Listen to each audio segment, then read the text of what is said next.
A tool is a thing that we ask it to do something and we train it to do that thing, and that's all it does. And AI in this case has more autonomous thinking, and you need to decide when you put the human in the loop and when you're allowed to just let it go and be its own agent, and when are the right times to check in on that. But we make that distinction right from the beginning. This is not a tool, this is an agent.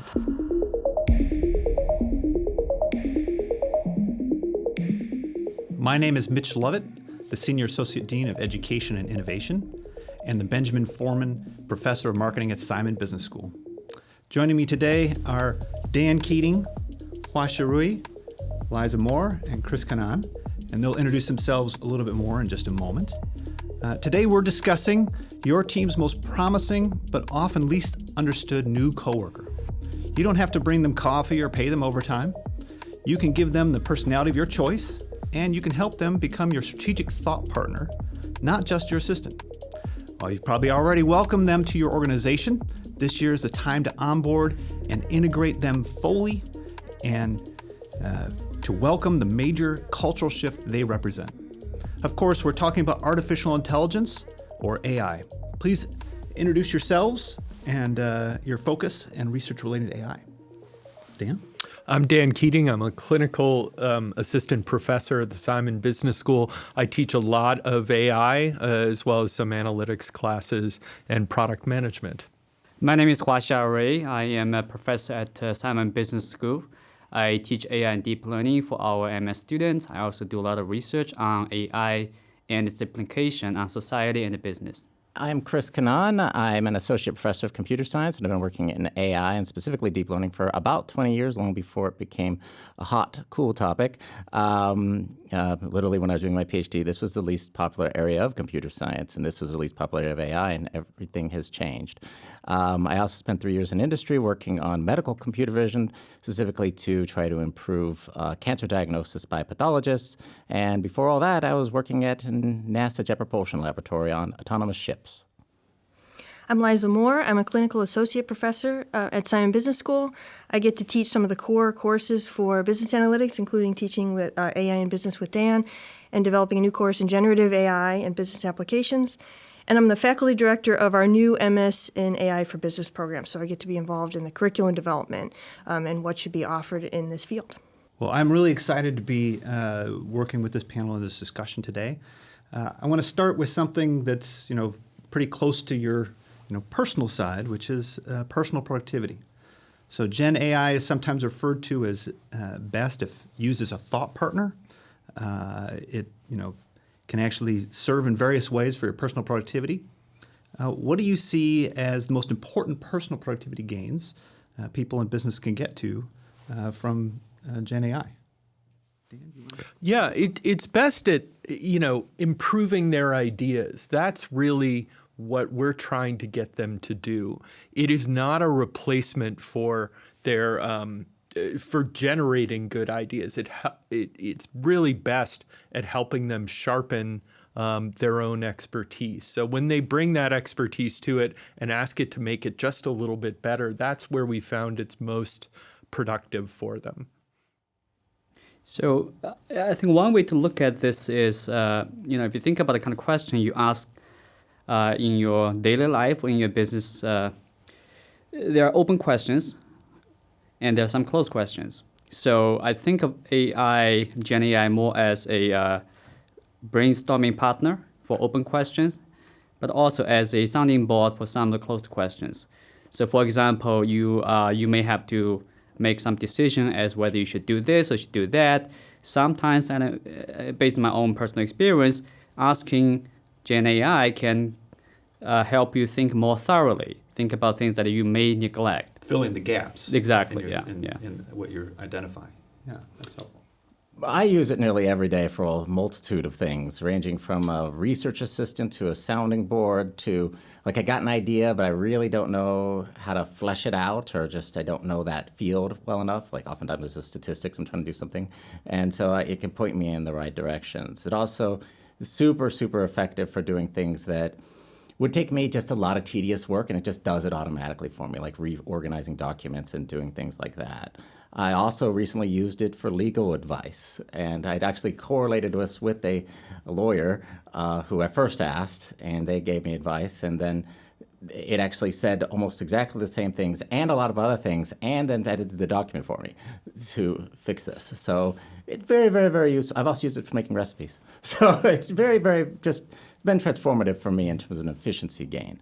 I was thinking about this as a programmer, both as someone who in a former life used to write a lot of code and now teaches students who are new to learning code or getting better and learning new areas of code, and how it changes what you want to be super clear about in the mindset of developing a program. We need less clarity necessarily around the step-by-step logic you have to write, because generative AI tends to be pretty good at that, but have to be super clear about what you want the program to do, what its goals are, what its guidelines are. So in this kind of agentic AI type design, right? Thinking about what we want it to do and being able to let it help fill in the gaps for how it's going to do that changes the way and makes me a lot more productive for writing code, and I think helps the students a lot too. And on a very practical level, in my own coding, I ask it to write test plans for it, and I ask it to debug it and write notes within it for it. So just some pretty basic stuff, but it's a really important piece that can often get forgotten, and it just does it really well. I see we automatically went to things like coding and stuff that is even more technical. So I want to get into a little more technical question. You mentioned agentic AI. And this is being touted as a big step right now in AI, in the way that it's supporting humans doing what was thought of as like independent human tasks in the past. How do you see the so-called agentic AI changing business in the next year or so, in your from your perspective? So this is nuanced because partially agentic AI came up as a term to. Because AI and Gen AI are no longer cool, because these are old. And so, one of my friends, he's talking to VCs a lot, and he's like, if you say you want to do generative AI, you're dead in the water. You say agentic AI, people's eyes open again, right? And so, in part, it's kind of just rephrasing it. It's kind of like we used to call things neural networks and then deep learning. Why did deep learning get introduced to the term? Because neural networks sounded old. It had been worked on for a long time. What is deep learning? It's neural networks. It just got rebranded. So agentic AI usually has a large language model, kind of like its brain center. But the big difference is in terms of its goals, which are to actually, rather than act as a co-pilot that you're closely interacting with and doing things, you give it a task and it's supposed to execute it. So autonomously, trying to do something you're asking it to do. So if it kind of works successfully, and again, this is just if you look at the literature and all these things, it's kind of, you find a few research papers and a lot more blog posts and hype about exactly what it is. But the aspiration could be absolutely transformative, right? Because now, you have all these employees, and you would say Gen AI can make you more efficient acting as a co-pilot, like helping you out. Maybe now it makes one employee do the work of 3 quicker, maybe something like that. Now you have something where you could say, I'm going to have an AI secretary, and this could potentially serve in that role, to actually serve in a capacity where somebody's still instructing it to do something, but serving as an autonomous minion, aspirationally. But so if it works, and again, it's all over the place, it could be very transformative. But existing systems currently inherit all the weaknesses of large language models because those are right in the middle as its brain. Yeah, I kind of share Chris's concern on this. If I put it right way, is your concern. So I think there's certainly a little bit of a media hype there, because the fundamental weakness of the current AI approach is still there. So I can imagine, agentic AI to be very useful for many of those low-stake tasks where you can, it's okay to make some mistakes. But for high-stake tasks, you probably don't want to trust that kind of agent AI, or at least you have to put human in the very close loop. So one analogy I can think of is, initially the kids, they don't know anything. Over years, they start to learn language. They can speak fluently.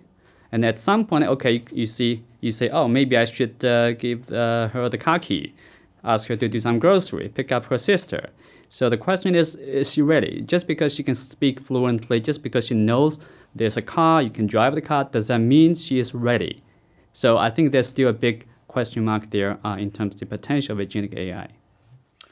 Literally, the very first slide in the very first class that we teach on AI is a quote that says AI, it is not a tool, it's an agent. And this is an idea from Yuval Harari. And it's an incredibly important distinction. A tool is a thing that we ask it to do something and we train it to do that thing, and that's all it does.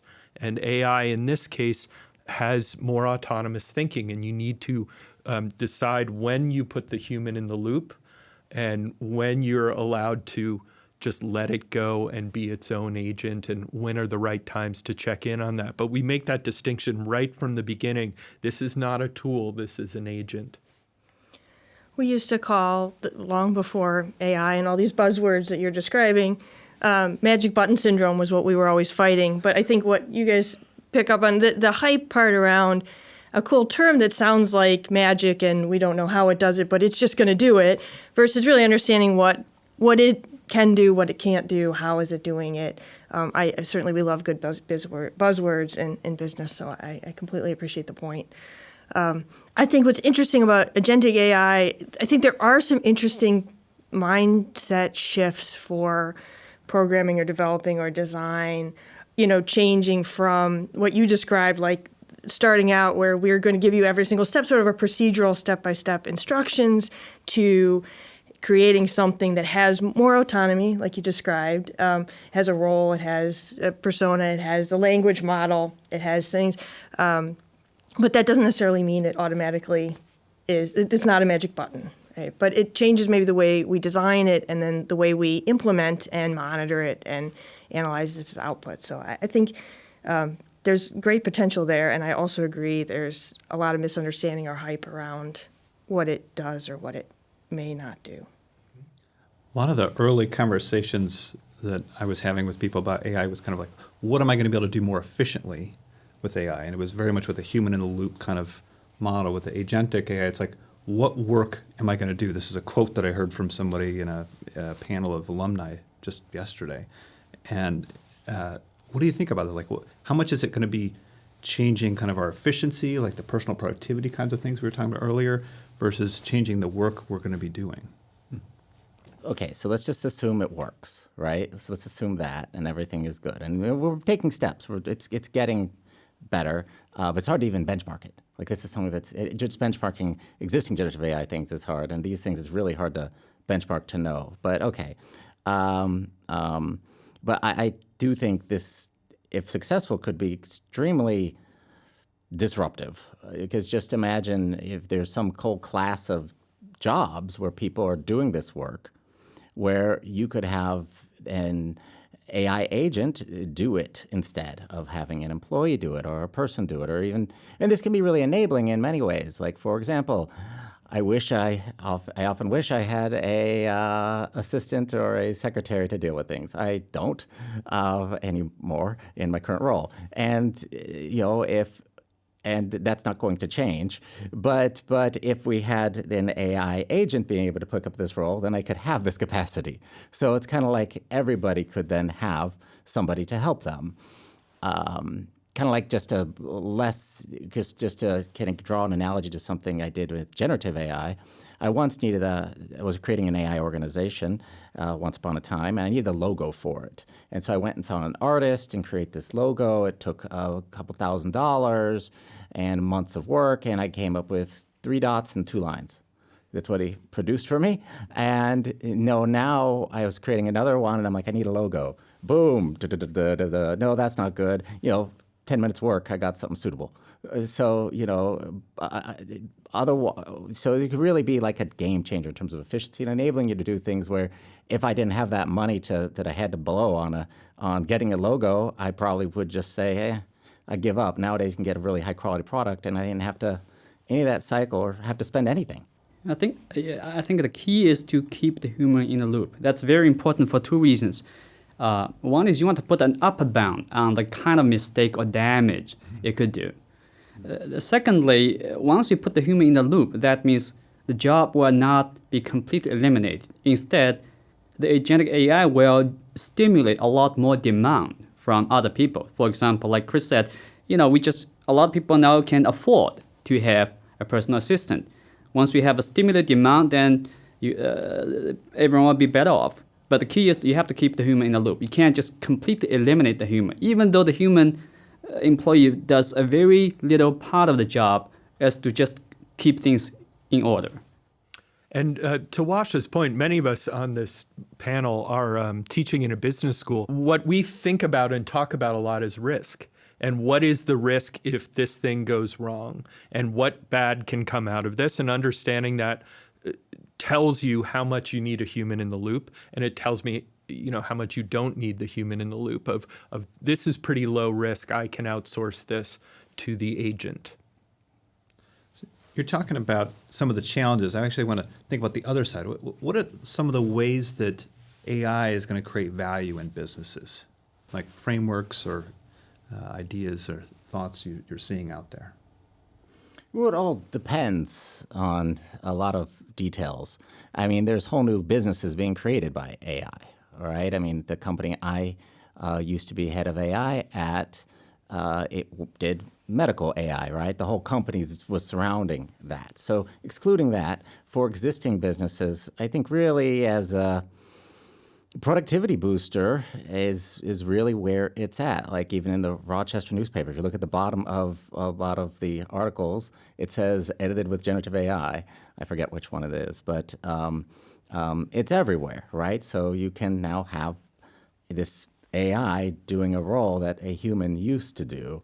And as an individual, this can make you very much more productive. As companies, I think they can become more productive too, but then they may also be looking to, well, do we need to hire this person or can we just have the AI do it sufficiently well? And I think that's something that the world is going to have to grapple with and is grappling with right now.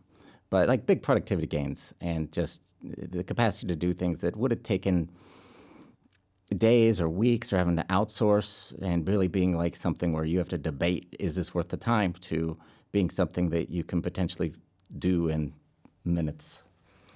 That's what I was thinking of when you're talking about productivity, but also how flexible, adaptable, how easy it is to make changes. I know when in IT, the idea to commit to developing a system around something often came, it had to be something that probably wasn't going to change, or, we knew exactly what we wanted before we would decide to do that. And I think with the sort of speed at which we can adapt something using AI tools or with an AI type design, which doesn't mean it's magic or that it doesn't need a human or all the concerns that were raised, just that, changing the way that it's developed, less about going in and rewriting a whole bunch of code and maybe changing some of the design parameters, still with the human being the smartest person in the room.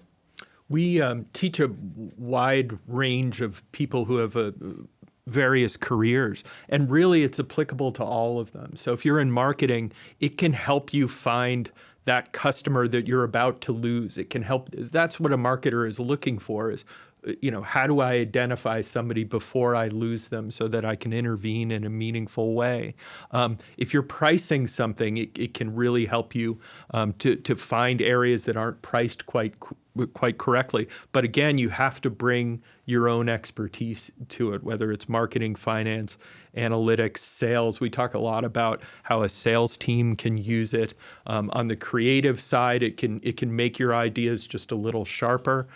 You can create virtual focus groups to talk to virtual customers. The use cases are almost infinite for each field that you're in, and that's really what we're trying to unlock in our students, is to have them get creative and get curious with the tool by bringing their own expertise to it and asking AI to make it a little bit better.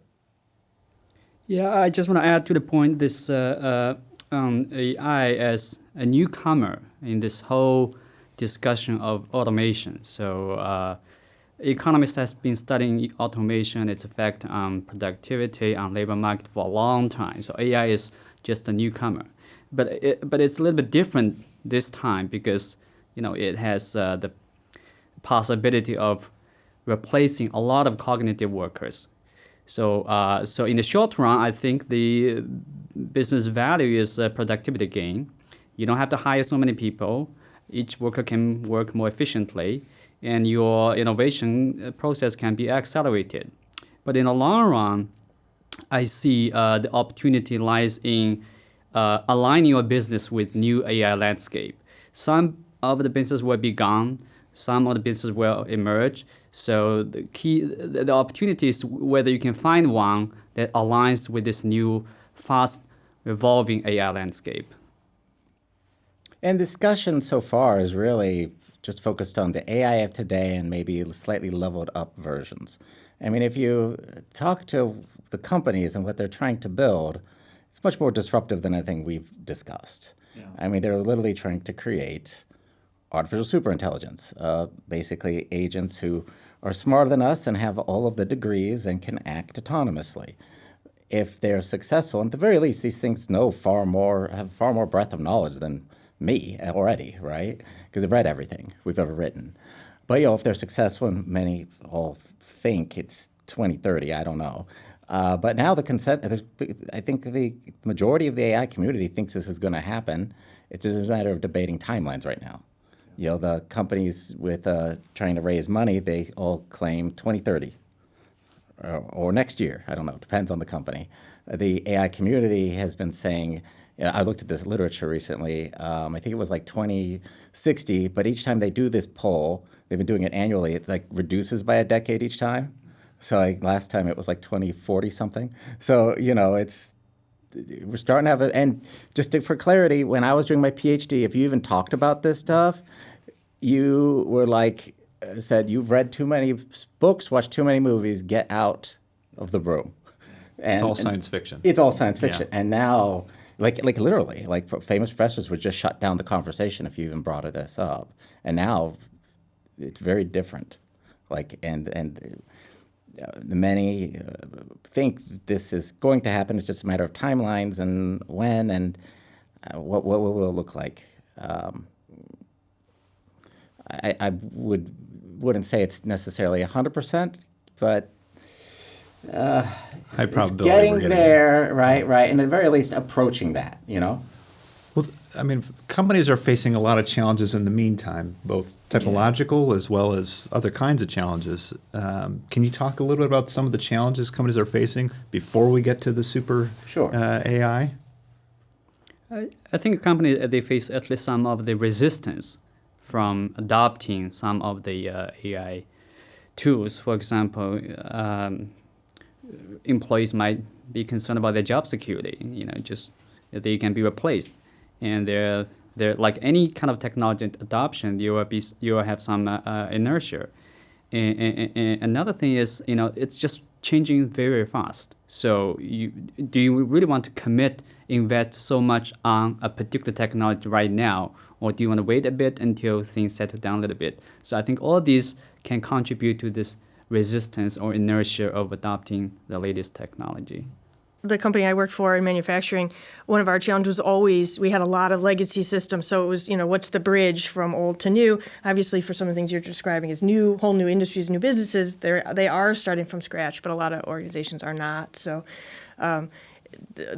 this question around how do we integrate or move from this old system to the new one, I think is a big challenge always. They're facing some of the same problems that they've faced with any new technology, which is, look, we understand our business, we understand how to drive growth, we understand how to service a customer, but now you're introducing this. And so what are the proper incentives for us to give our employees to pursue these kinds of opportunities versus stay with what has worked for us as a company? And so there are those incentive questions that you run into when you start looking at things in terms of economics. But there's also, how do you hire a team that does this when there just aren't that many people out there who have done it? So how do you create a cross-functional team that understands the business and understands risk and compliance and all those kinds of operations and basic change management. So if we have a good idea, how do we actually roll it out in a meaningful way to our employees or our customers or our partners? So it does have some of the same traditional, basics of business and how do we do proper change management, but it's sped up a lot. That's certainly for sure. One of the things you talked about, do we invest yet? One of the things I've heard kind of repeatedly in the last little bit is things are moving so fast that in itself is a problem because people don't know how to know whether or not they are actually at the frontier and what is the frontier and how quickly this thing that we're talking about doing might become outdated. That sort of speaks to needing to be able to have a broader perspective on it and maybe a deeper training to be able to process all this. We're all educators, so maybe you can talk a little bit about how you see AI impacting the education field, both thinking about how it's impacting what we're doing already and what we're going to need to do and teach our students. Well, I can answer in two ways. One, I'm a professor in computer science, so there's a lot of concern right now because these things can do all of our introductory classes. like in fact, that's how you can figure out somebody used one instead of doing it themselves. Is the code list too good? Unless they prompt it to write it like a mediocre way, you got to additionally prompt engineer it to be like a first-year undergraduate CS student.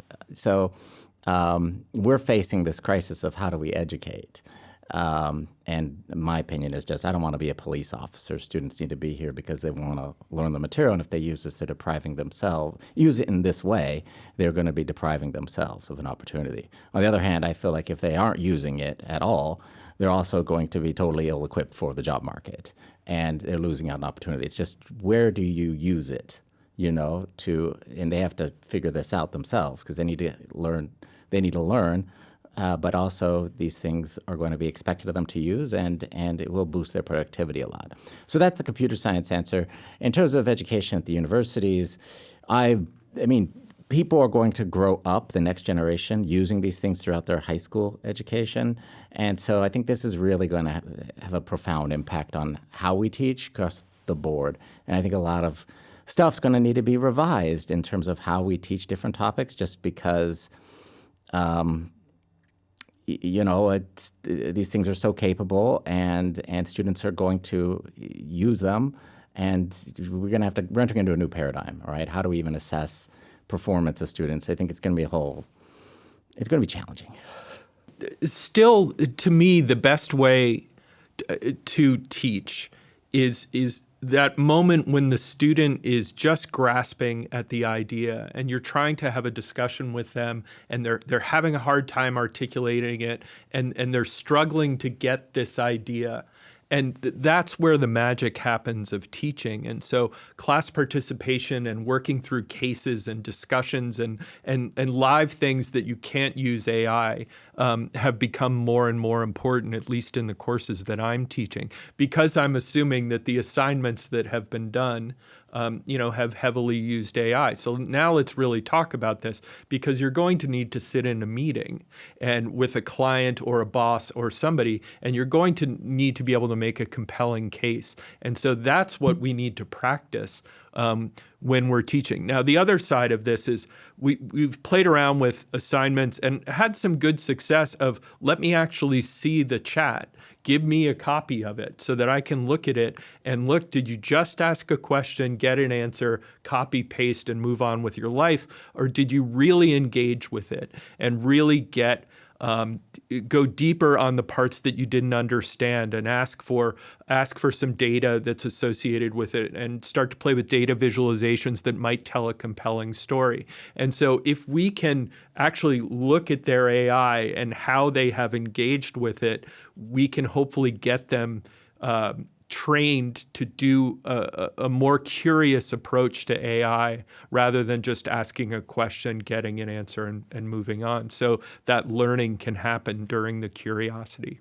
Mitch, I think of your question as really has two questions. One is how to teach, and the second is what to teach. So let me try to answer the first part, the how to teach.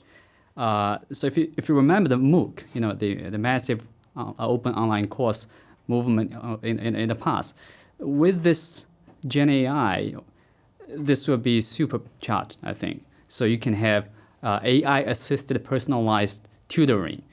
This is definitely very helpful for students to learn. But I think there's also a big role for instructor, for educators.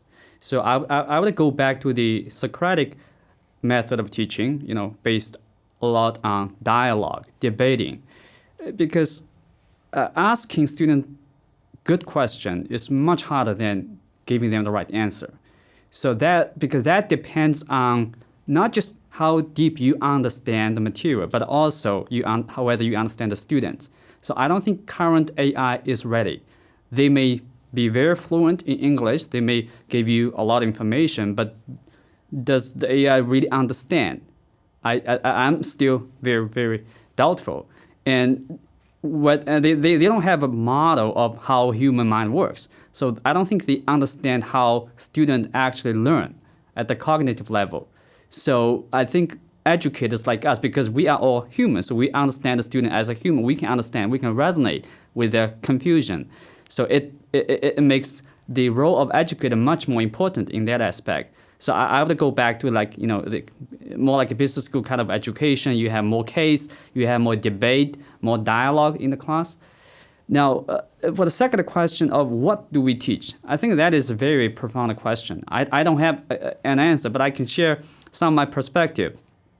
So in one of my research papers we proposed the idea of an inflection point, which basically means it doesn't matter what kind of job you're talking about. Ultimately, once AI progress past an inflection point, then workers will be worse off.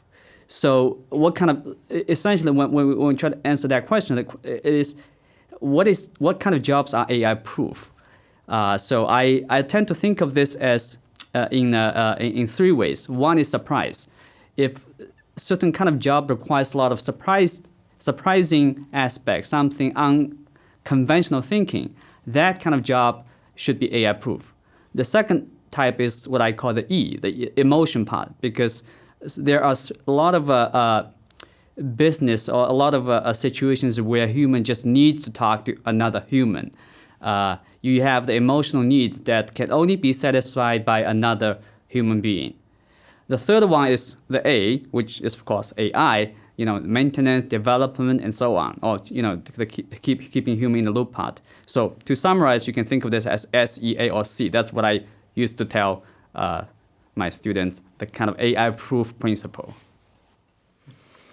I like that a lot. And I was thinking when you're talking about using AI and this idea of we as educators know how people learn, and we're able to create curriculum, post-problem, sequence things so that not just for the answer, but also so that someone can develop the understanding and learn. I'm teaching constrained optimization right now, so I've been thinking a lot about this because AI can solve the problem. Like it can get the answer.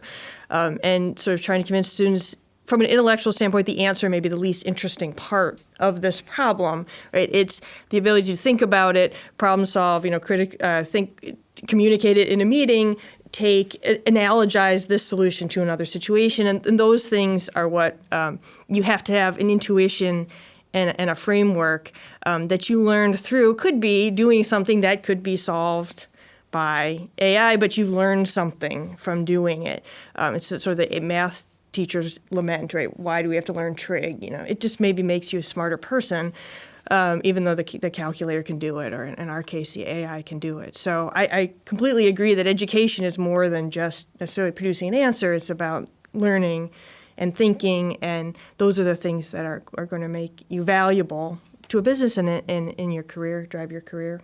Yeah, I want to add to that. There's also, as educators, we do have a responsibility to teach our students about AI, and we make sure that they leave having spent some time on the philosophy, the ethics, and the bias of AI, because we do need to put deep thinking people out there that are really questioning what it all means and what its proper uses are and that sort of thing. So we make sure to spend a lot of time, particularly on bias and how to recognize it because it's not going to go away, and what it means for your work and the community and the world at large. So that's all very important stuff too: ethics, bias, philosophy. Well, this is really great stuff. I want to come back sort of as we're leaning towards the closing to some things you raised, like sort of future of AI and what you see of sort of the future of business education in that future and where we need to go. It's more than just what we're going to teach, but what is this going to look like for business or business, our education enterprise, the university. Maybe a little further out, maybe not yet to the superintelligence, but looking out a little further. What is our, what's the world going to look like in the education side, or more broadly in business? Any forecast you're willing to? You won't let me do artificial superintelligence, artificial general intelligence. Well, you can give us what that looks like for education if you want. Bad. Well, because whether we like it or not, there's like this aspirational dream that most students go to college because they want to better themselves. And, perhaps this is what happened back in the old aristocratic days, right? You go to college and just better yourself, right? Nowadays, whether we like it or not, most students are like, I need this credential to get the job. And so they're here for credentialism to get a job. Now, if we approach this inflection point where a system can do classes of jobs or entire fields automatically, why would a student need those degrees or be incentivized to get degrees in those programs? So, and then if true artificial superintelligence is reached, and I don't have timelines, but I would say some things are like reaching, fields or certain niches are reaching this point where it's pretty good. Would people enroll in those degrees? And if you generalize to artificial superintelligence, it's looking pretty bad across everything. But this is just this is just talking about the university. There's also lots of impacts everywhere else. But maybe everybody will just become like, I'm a Star Trek fan, Star Trek The Next Generation. They had artificial general intelligence. It was the computer. And they just went there to better themselves, to explore, to learn. Totally new economics. I don't know, but if we hit that point, we got to rethink things like a lot. If we hit that inflection point, that's a good term for this. Oh, thank you. Let me say something about this question. I think it's a very important question. Once you have AGI or artificial superintelligence, whatever you call it, essentially everything is available as a service. So there won't be any job. I think put it in affirmative way, there's just no job. So then the question is for us educators, for example, why do people go to college? I think you have to think about what does a job provide. Job provides two things. One is income. The other one is meaning. So when you have AGI, there's no income part. That's gone. Machine can do it for free, basically. But the meaning part is still there. So I think kids, young people, they still need to go to college to find meaning in their life. That part is never going to be. It's never going to disappear, I think. You say, I 100% aspirationally agree with you. I don't know if it's aligned with most human psychology, but I really hope it's like that. And the other one I'm worried about is, you say there's no jobs and people won't have to work. You said that or something along those lines. I think that's what probably will need to happen, but it may be a road of fighting to get there where there is a concentration of who controls the AI controls the wealth. And so this could be a tricky time redistribution question. The entire social fabric will change. Yeah. The institution has to change to adapt to that kind of bright future. In my opinion, it's still a bright future. It's just a matter of how you distribute the wealth. But for college, I still think it's a very important part. It's you need to teach people how to find meaning in their life. Innovation still comes from, humans, and it still comes from stitching together our various backgrounds and our various experiences and what we've learned and how well we slept the night before. All sorts of factors go into innovation, and the world still needs experts. And to the point, I would love to see a greater return to a broader set of education, that it's not just job training, it's creating better human beings that have more to say, more innovation to spark. And I think that comes in a variety of things, in chemistry, in the arts, in literature, in languages, in travel, sports, all kinds of experiences. And that may be the future of education, that is reverting more toward a broader education rather than a very specialized and deep one. That might be wishful thinking, though. Yeah, I was to say that as somebody in an institution that's founded in liberal arts education, U of R, and even though we're in a business school, still a broad view on it.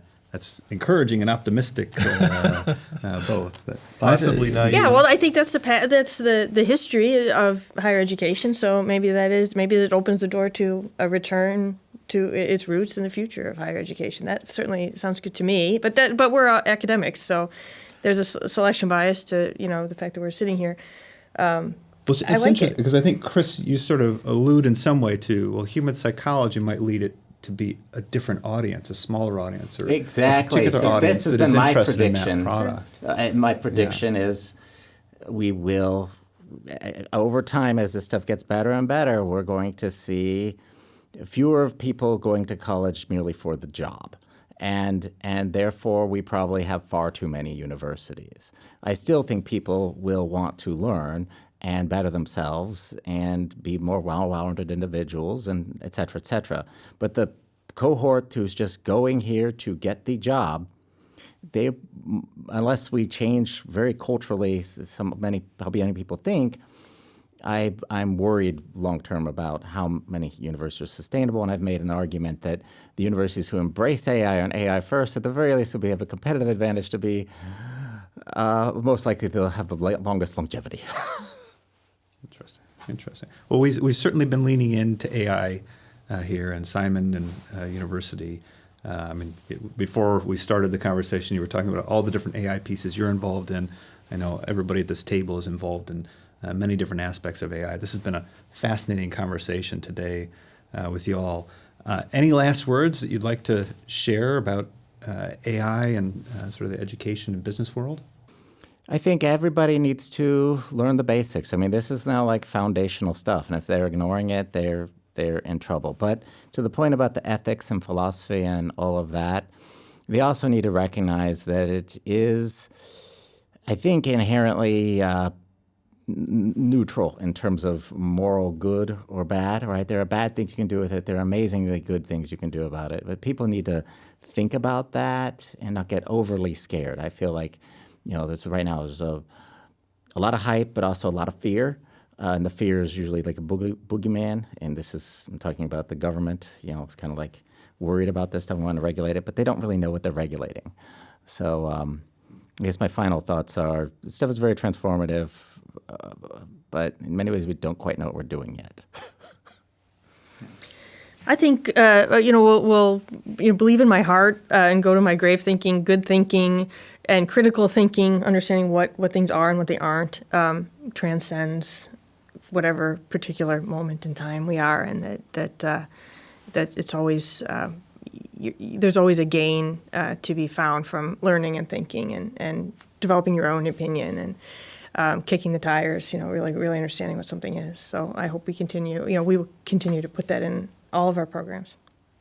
It's a fascinating time to be at a university and teaching and helping students open their minds to this and see them start to come to life with how they might use it today and in their next job and that sort of thing. So it's been a thrill to be a part of it at the University of Rochester and at the Simon Business School because, Simon in particular was so aggressive in saying this is here, it's good, we're going to do it. we are a small and nimble school, and we can go, and we've got the team to do it. And so embracing it and watching how quickly it has been integrated more fully into across all kinds of courses has really been a thrill. And seeing the students respond to that, some of the conversations we have in the classroom are just fascinating. So it's really quite a ride to be a part of it. My final word is literally one word: SEA, SEA, and that's really for the young people, because the new generation, they are the one that will be most affected by this AI revolution, and they have to be prepared. Yeah. Well, and if they come to our programs and learn the fundamentals, hopefully they'll have the chance. That is also, I think something we're helping with the business community is providing students who will have that perspective and understanding. Well, this has been a great conversation with all of you. Thank you for joining me today. And Pleasure to be here. Yeah, thank you. Thank you.